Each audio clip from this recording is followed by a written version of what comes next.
Voilà. Salut à toi Lulus depuis le Japon et bienvenue dans cette nouvelle capsule de Commandant R. Aujourd'hui, je te parle de la triple sommation. La triple sommation, si tu es prêt à ton clavier et rentrons dans le studio, peut-être qu'on en aura besoin. Alors, qu'il te rappelle que dans la première capsule, nous avons parlé de la sommation simple. Ça y est, dans la précédente, nous avons parlé de la double sommation et dans cette capsule, comme je l'ai annoncé dans l'introduction, nous allons mettre un peu de lumière sur la triple sommation. Regardez, je n'ai jamais vu la 4 sommation, la 5 sommation, je n'en ai jamais vu. Donc ces trois-là sont celles que nous rencontrons le plus souvent dans la littérature. Et puis voilà, on va essayer de grab it, on va essayer de mettre la main dessus, comprendre de quoi il s'agit. Et puis ça va asseoir la base pour des choses plus intéressantes que nous allons faire par la suite. D'accord? Alors, le concept, il était simple. Je vais prendre le stylo.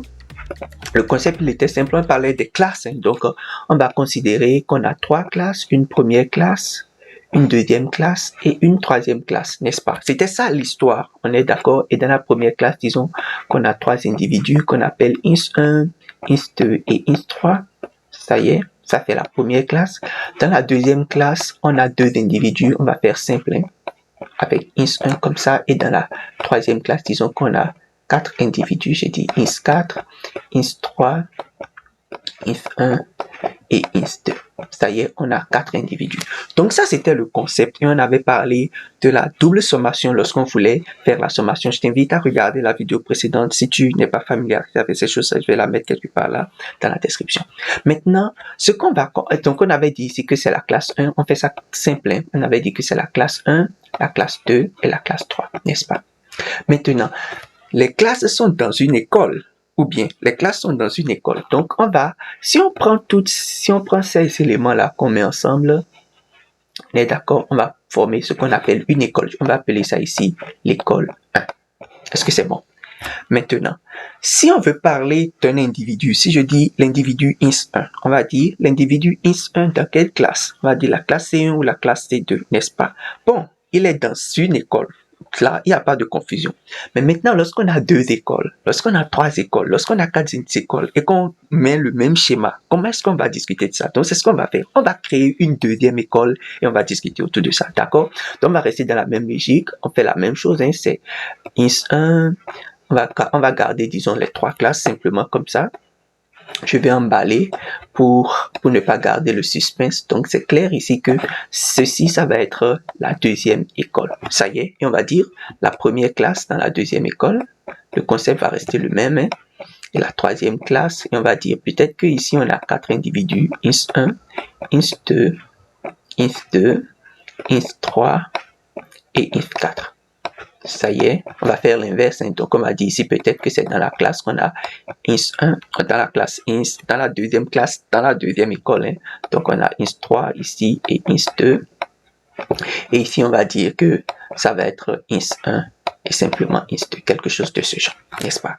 Tu vois, on a un contexte comme celui-là. Maintenant, 2 écoles donc avec des individus qui sont notés comme ça. Maintenant, si on reprend la question, on dit on prend l'individu ins1. Si on dit on prend l'individu ins1, quelle est la question qu'on va poser? Quelle est la question qu'on va poser? On va dire l'individu ins1 dans quelle classe, n'est-ce pas? Là, on va dire peut-être l'individu ins1 dans la classe 2. C'est bon? Et après, tu vas dire, ah, mais la classe 2 dans quelle école? On est d'accord? On va dire l'individu ins1 dans la classe 2 dans l'école 1. Là, on est en train de passer à 3 niveaux, n'est-ce pas? Donc, si je vais prendre le bleu. Si on considère donc un individu classique qu'on appelle ins1, ça y est, ici, peut-être, on a compris la logique, donc on va plus beaucoup discuter. Si tu ne comprends pas ce que je suis en train de dire, il va falloir que tu regardes les capsules précédentes, ou bien, n'est-ce pas? Voilà. Donc, si on prend un individu ici, classique comme ça, on va parler d'une deuxième dimension, donc de la classe qu'il s'agit. Ça va faire ins-j, on est d'accord. On va parler d'une troisième dimension que je peux appeler K ici comme ça. Et ça va être son école.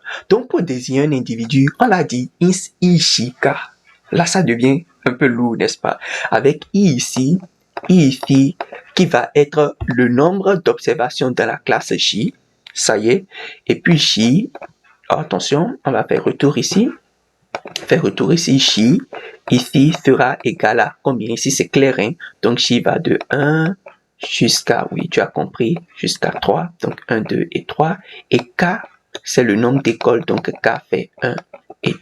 On est d'accord? Donc, avec I I étant le N de chaque classe. Donc, de chaque classe J, ça y est, et puis K étant le nombre d'études, c'est comme ça. Donc, lorsqu'on va dire un individu, ce sera l'individu IJK. Prenons un exemple concret.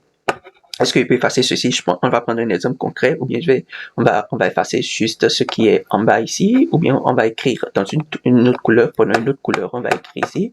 Je ne sais pas. Si on va écrire ici. Si on prend, par exemple, inf 1, bon, non, je vais pas commencer par 1. On peut commencer par inf 2, on va dire 1 et on va dire 2. Ou bien inf 2, retourner un peu en arrière, on peut dire inf 2, 3 et 1. Voilà, par exemple. Si je dis ça, qu'est-ce que cela veut dire? Comment tu vas interpréter ça? Mets une pause et écris-le moi dans le commentaire. C'est bon? Alors, on va dire quoi? On va dire ici que c'est l'individu 2 dans la classe 3 dans la première école. De quel individu il s'agit? Il s'agit de l'individu 2 dans la classe 3 de la première école. Donc, il s'agit bien de cet individu-là. Précisément. On est d'accord?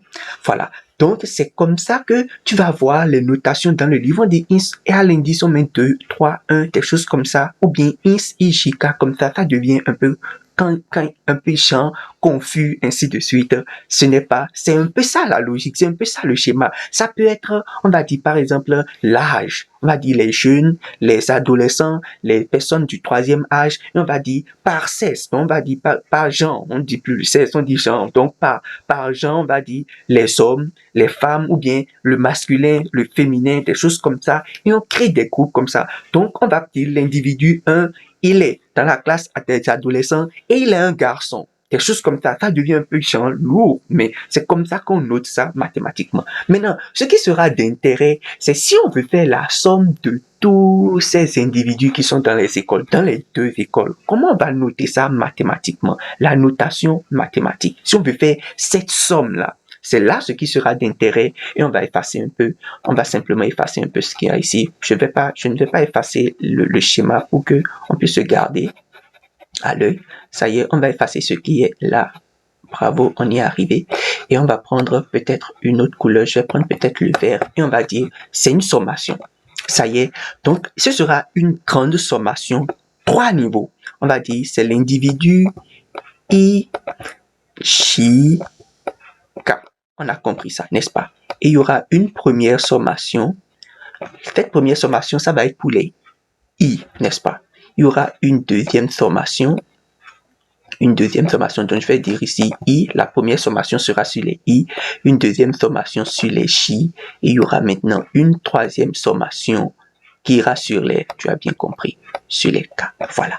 Maintenant, généralement, lorsqu'on est à 3 niveaux comme ça, on ne met plus d'éléments en haut. On s'arrête simplement à cette notation.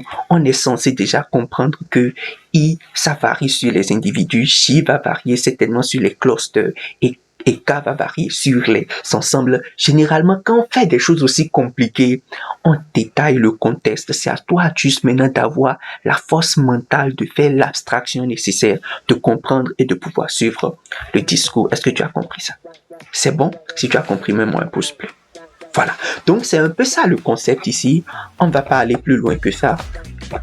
Ça va être ceci et on va mettre peut-être les raisonnements sur. C'est un peu ça ce que je voulais te partager. Donc regarde le concept comme celui-ci. S'il y a des questions, des choses que tu n'as pas bien compris, mets-le-moi dans les commentaires, un mot dans les commentaires et je serai ravi de pouvoir répondre à ces questions, bien de répondre à ces commentaires. J'espère que je t'ai apporté un petit plus aujourd'hui et que ce n'est pas trop long.